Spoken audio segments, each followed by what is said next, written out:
Okay. Are we going? Yeah. It froze. Yeah, it did. We're not doing that one yet. Oh. Hi all, it's Karen and Bluto! Here for Karen and Bluto's Not Another Review channel with another movie review. We actually had a request for this, but we actually had planned on watching it. I did. You didn't. Well, I thought you had already watched it. And I already seen this movie 1,000 times. yeah, I probably have seen it 99. Yeah, right. Okay. So anyways, this review is of Halloween. Which one? 1978. Because we have to be specific now, because there's what we determined 4 different movies named Halloween now. What are they? Halloween 78. Rob Zombie's Halloween.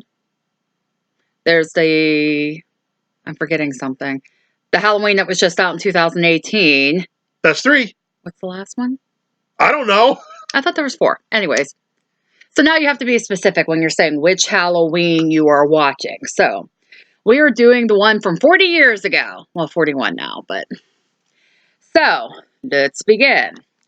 So we start out in. Who requested this? Oh, Marty. I think it was. Hi, Marty. Gentleman that sent us Rain Man, because he put on there, do I have to send a wish list item? And I said, no, we're good. We have this. Cool. So we start out Haddonfield, 1963. And it's Halloween night. Go figure.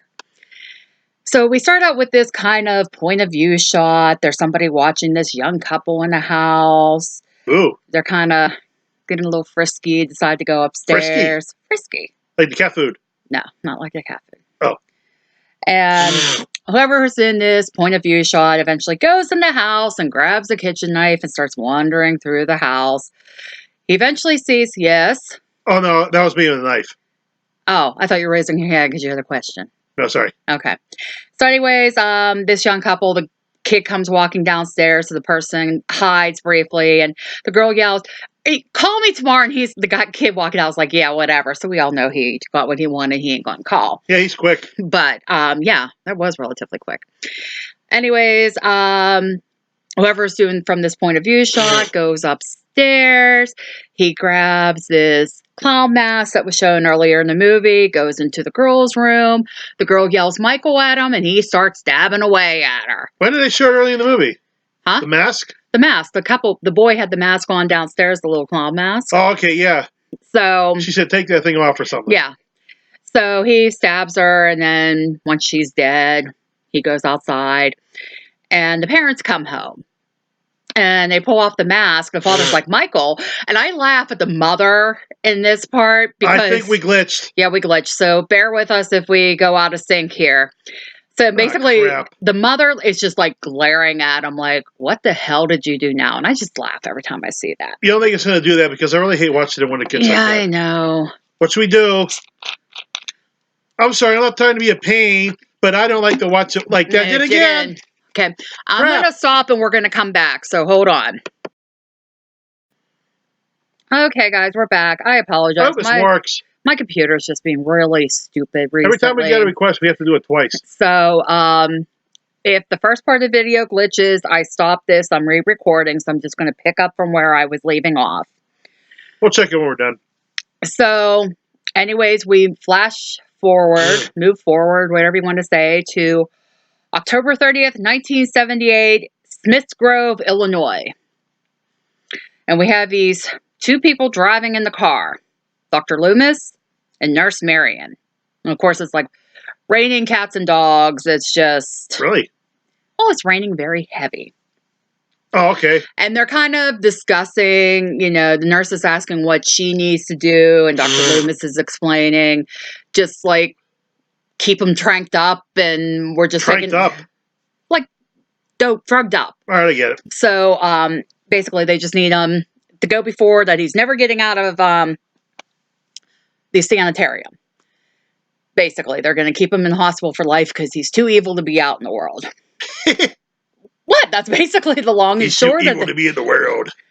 So they eventually get up closer to the gate, and all the patients are wandering around. And the nurse makes a comment like, why did they let them out? And Dr. Loomis, of course, starts freaking because he knows Michael's behind this. So they go up to the gate. Loomis gets out, tries to get them to pass through the gate. Michael jumps on top of the car, attacks the nurse, gets her out, climbs in the car, and takes off. And basically, Loomis comes and checks on the nurse, and then he's like, the evil is gone. It's gone. You know, he's like freaking out because he's like, I know exactly this is why we couldn't never let him out. And well, you making fun of my hand movements. Oh, so you did? Yep. I freaking out. So next scene, we're in Haddonfield, Illinois on Halloween night. Go 1978. Yep, still 1978. Yep. So basically, we meet one of our heroines of this, Laurie Strode. Not that type of heroine. Oh, I was like, whoa. Yeah, no, she's our female lead hero. She's a scream queen. Yes, she is a scream queen. This was Like her first movie officially, right? Yep. Okay, so basically we meet Laurie. She's leaving. She has to drop off the key at the Myers house for her dad, who's a real estate agent, because somebody's looking at it. She runs into Tommy Doyle, who's the little boy. Well, I shouldn't say real. He's what, 10? I don't know. She's the boy she usually babysits, and she can babysit me. They're going on and on about what they're going to do tonight, and then I know what they could do. Sorry. Behave. They go to the Myers house, and Tommy's like, "Oh, you shouldn't go up there," and she's like, "Watch me," and she goes and puts the key up, and here somebody is watching Laurie from the window. I'd watch her. So, Laurie and Tommy go their separate ways to go to school. We go back to Loomis talking with Dr. Wen. Okay. Yep. Sorry, I was trying to remember his name. Dr. Wen, whatever. Talking about, Michael being missing. The police haven't been able to stop him. Loomis keeps saying he's going to Haddonfield. He's going to Haddonfield. And Dr. Wen's like, how do you know this? He can't even drive. And best line in the movie. He was doing pretty good last night. Or something along those lines. Sorry, one of the best lines in that movie. Like, well, yeah, he doesn't know how to drive, but that's not the best line in the movie. The best line in the movie is later. But no, I mean, that's just funny because it's just like, well, he was doing a pretty damn good job last night when he took off with the car. I have my favorite line in the movie. So Loomis leaves, presumably going towards Haddonfield. So we go to Laurie at the school, and she's sitting in a class. She starts looking out the window, and there's Michael in his wonderful getup with the painted William Shatner mask and his blue overalls, just staring in the window at her. Just staring and watching her. So, yeah, I would. Michael likes to stalk and watch people, basically, what it comes down to in this movie. Because then eventually he somehow finds Tommy at school getting bullied by these 3 bullies. After the bullies get Tommy to drop his pumpkin and break it, they go taking off running. He didn't drop it, they trip him on it. Well, whatever. He breaks his pumpkin. So one of the bullies runs into Michael. Michael just kind of stops him, and the kid's like, and takes off. So eventually with all this too, we get back to Loomis, who eventually finds an abandoned truck and finds Michael's hospital gown hanging on there. But unfortunately, they don't find the dead guy in the bush. At least at that time. So we're assuming that's where he got his wonderful blue overalls from. Well, yeah, some garage or something. They fix cars. Yeah. That's what that is. Yeah. You thirsty already? Always. Wow. So, like I said, a little bit this beginning, we're jumping back and forth a lot. So next part. So we back to school. We have Laurie and Linda, who Linda's one of Laurie's friends, PJ cool. Souls. They're leaving school, and she's like, totally. That does get annoying, totally. It's just ongoing through the whole movie. She a valley girl. She's like totally annoying. Yeah, just a little bit. But she's hot. So as they're leaving, Annie eventually yells about them not waiting up, and Linda's like, she's kind of annoying. Who, Annie? Lindsay, the dog is barking. Sorry. Moving on. So Annie is just like, you guys didn't wait for me, and Linda's like, we waited, but you totally did not show. Like I said, you'll get tired of hearing totally after you see this movie. Totally. Annie's going on about her boyfriend got in trouble. We pulled her into the boys' bathroom. That's why she was running late. So while they're walking home, Michael comes driving down the street in the car he took. And they're like, "Oh, is that so and so? I think he's cute." And then they start like yelling at him. Speed kills. And he stops and then he kind of takes off. Like I said, Michael loves to stalk bitches. Hey, so do I. But in a different way. So as they're talking, it comes about that Lori and Annie are going to be babysitting across the street from each other. Maybe I should peek through teenage girls' windows. That's a little illegal. No, they're 18. Stalking's illegal. Well, maybe on your planet. Okay, moving on. So it turns out Lori's going to be babysitting Tommy, who lives across the street from Lindsay, who Annie will be babysitting. You got all that? So basically, I have in here like Michael stalking them on the way home with everything. Everybody starts dropping off or going into homes as they're going by. Before Lori leaves Annie, though, she turns around and runs into Sheriff Brackett, who is Annie's father. And Lori's just freaked out because she's like, I'm seeing this guy around. I don't know what the hell's going on. It's freaking me out. So basically, she goes home and Michael is still stalking her. Because she goes, so she thinks. She looks out the window and he's like staring up at her from her neighbor's backyard. But in the next scene, he's not there. So I think she imagined that. God only knows. Whoops! Once you knock the computer over, I bumped then the it definitely table. won't work. Bumped the table. So we go in later in the movie. Annie had called and told Lori that she was going to be able to take her mom's car and she'll pick Lori up since they're going to be just across the street from each other to babysit. Yeah. So Lori goes outside, waits for Annie. Annie shows up. They're smoking a joint on the way there. I've done that. Meanwhile, they take the longest ass way to get to their babysitting.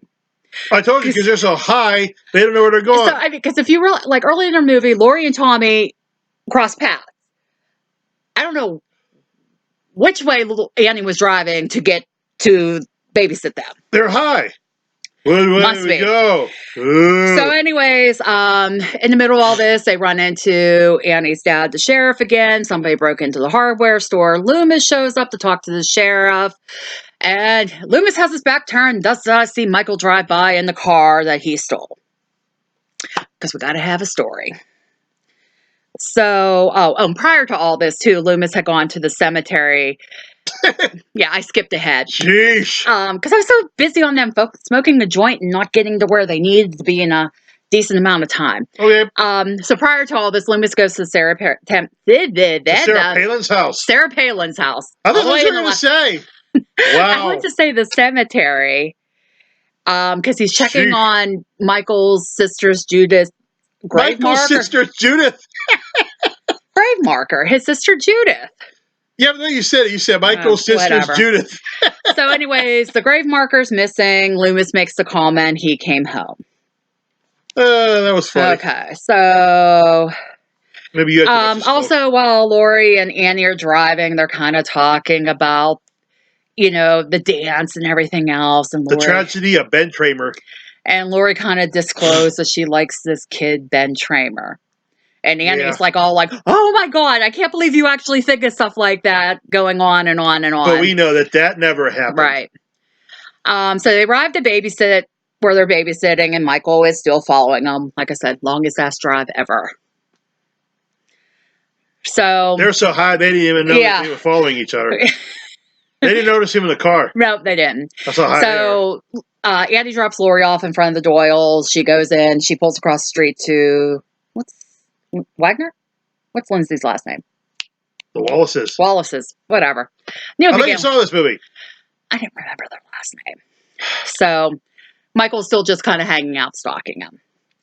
So we cut back to Loomis and the sheriff, and they're checking out the Myers house. There's nobody there, but they do find some sort of animal dissected that was eaten, and hey, he was hungry. Yep. That's the exact Loomis is like, well, he was hungry. So they were kind of discussing what happened.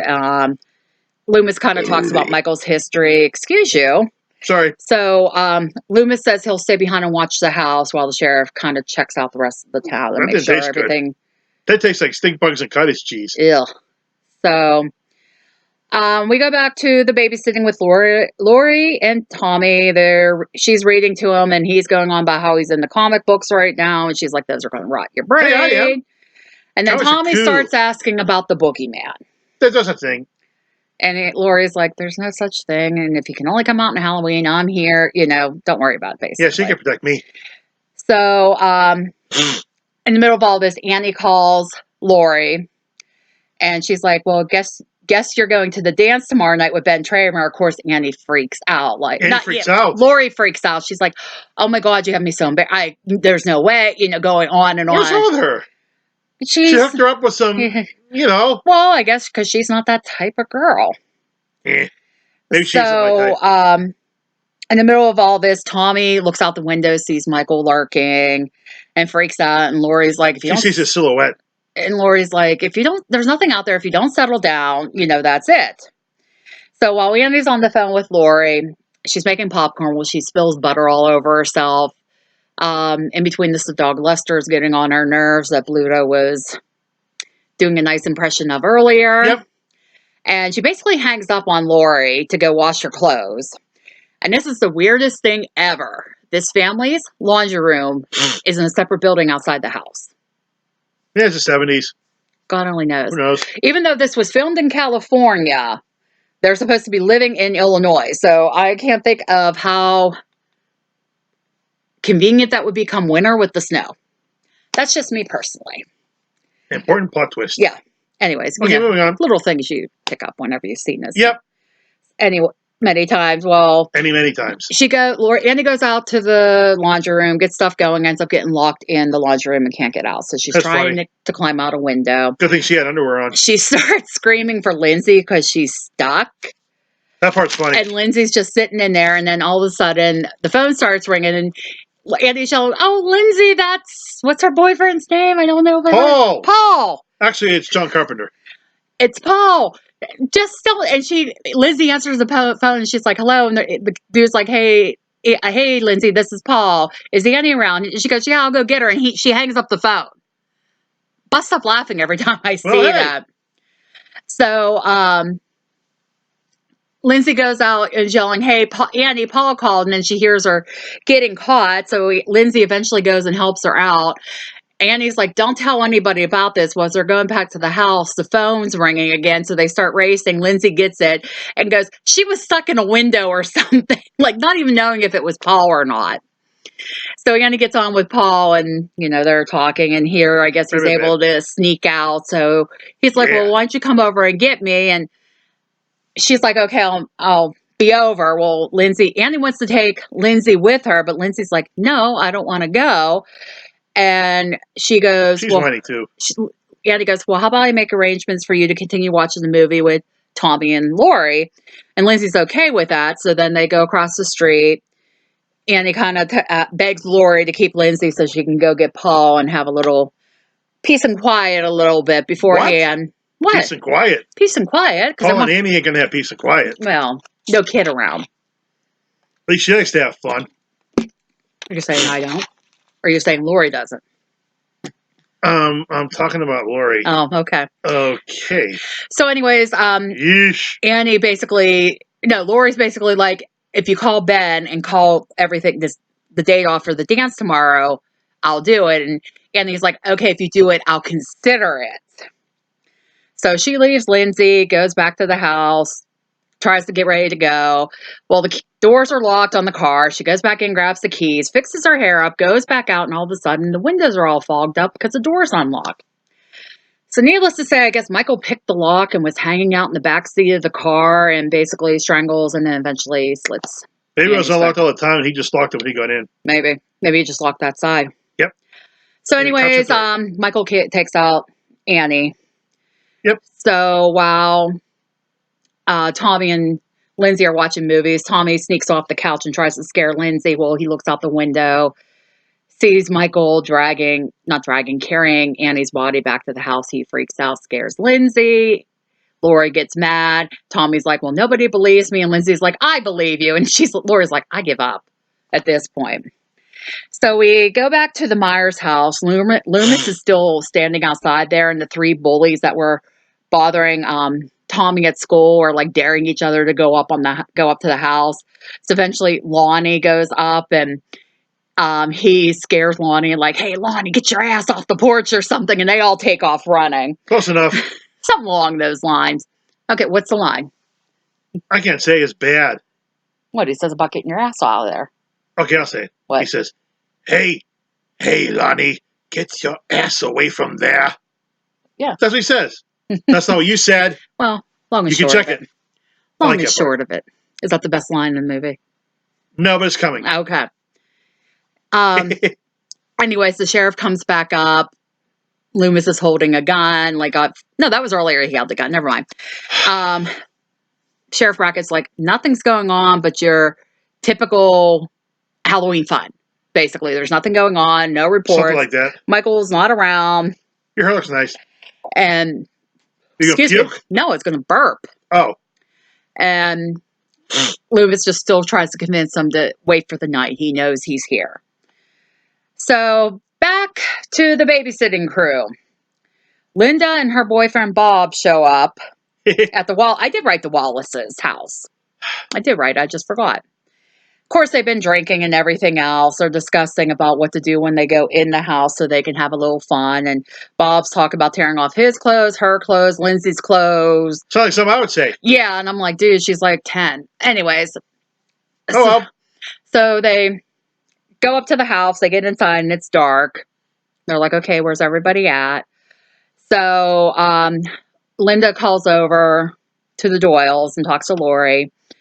And they find out that Lindsay's over there because Lori's like, I need to know what time to put Lindsay to bed.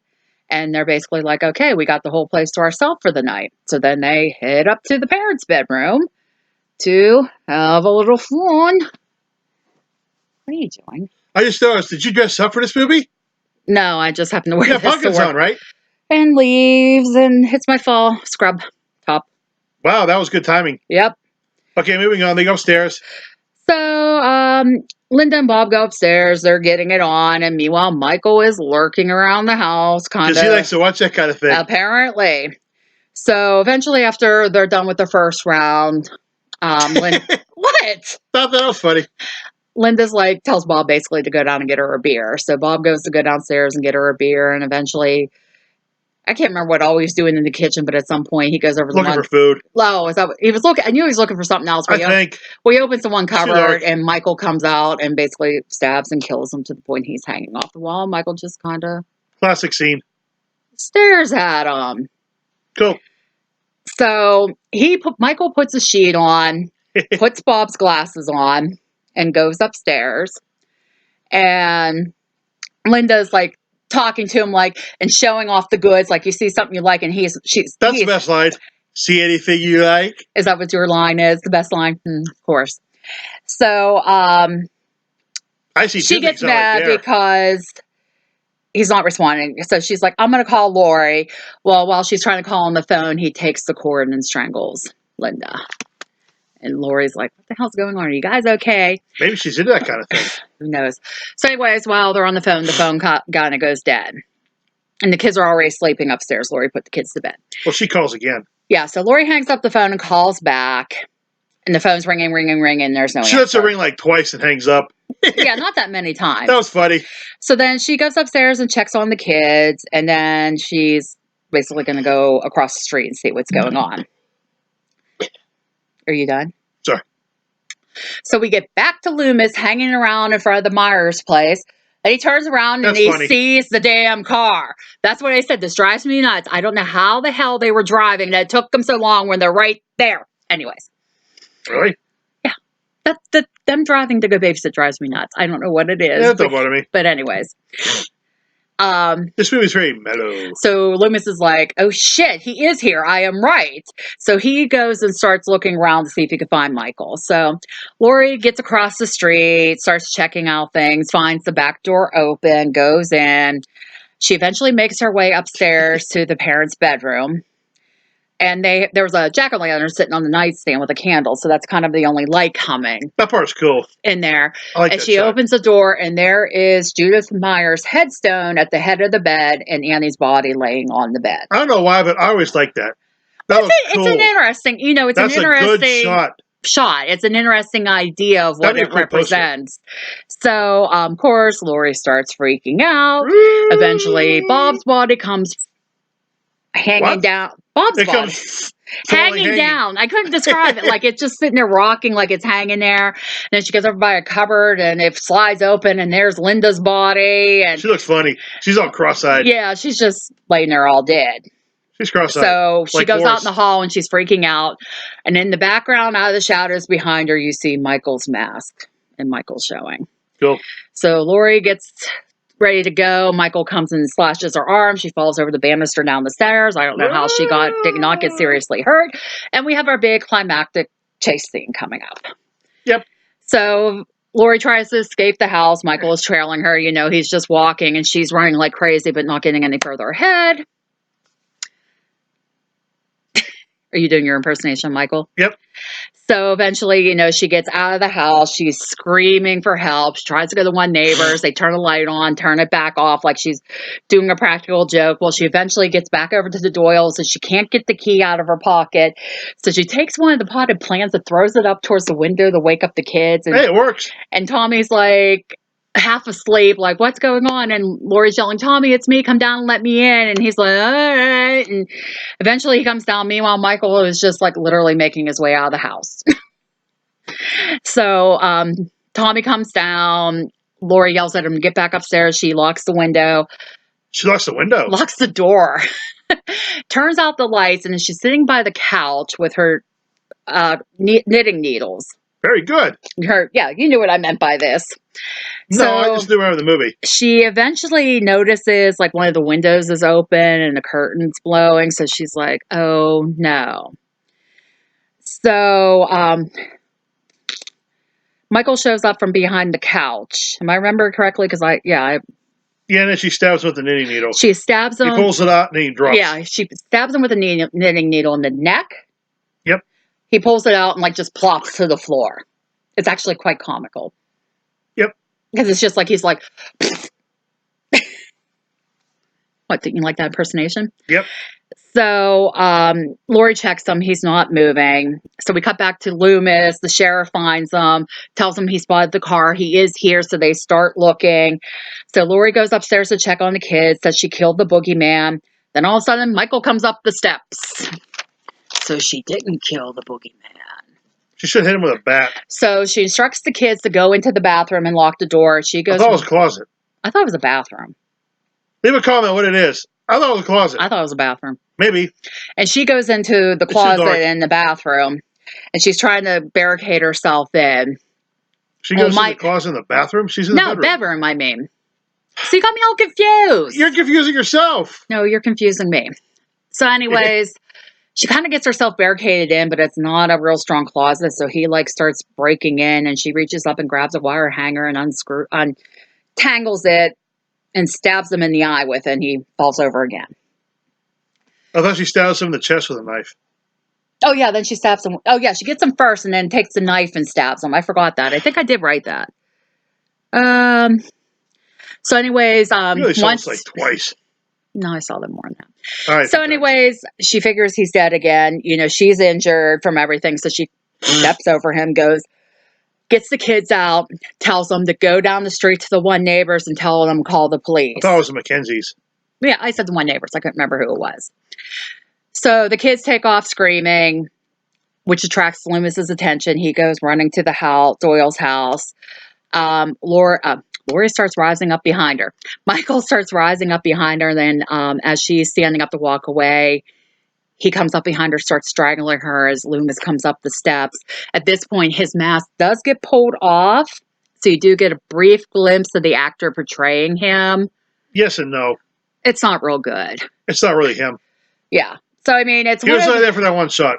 Fun fact. Yeah. So he pulled the mask back on. In the middle of all this, Loomis starts shooting him.